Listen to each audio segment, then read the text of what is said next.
මල්ලි පොඩි උදව්වක් බලාපොරොත්තුෙන් ආවේ. මේ මෙතන උඩහ ගියක් තියෙනවා. කුලියට මේ මිනිස්සු ඒ ගෙදර ඉන්නේ. හරි අසරණ වෙලා ඉන්නේ මේ වෙලාවේ. රස්සාවක් අත් කරගන්න විදියක් නැහැනේ. දැන් මාස දෙකකින් විතර ගෙවල් කුලිය ගෙවලත් නැහැලු. ඔහොම ගියොත් මේ මිනිස්සුන්ට ඔය ගෙදරින් යන්නත් වෙනවා. මම ඉතින් පොඩ්ඩක් මේ ගමේ උදවියගෙන් කීයක් හරි එකතු කරලා මේ මිනිස්සුන්ට පොඩි සහයෝගයක් දෙනවා ගෙවල් කුලිය ගෙවා ගන්න. මොන හරි සහයෝගයක් දෙන්න පුළුවන්ද ගමේ මිනිස්සුනේ?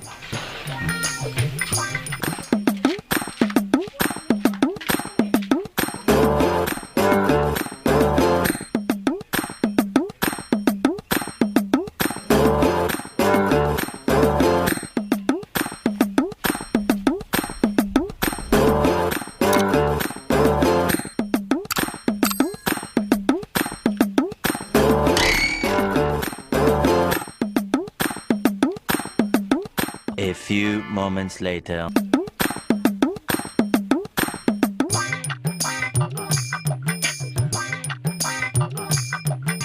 බොහොම ස්තුතියි මල්ලි ඈ.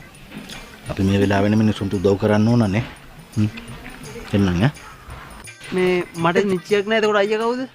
අර මිනිස්සු අර කුලියට ඉන්නගේ අයිතිකාරයා.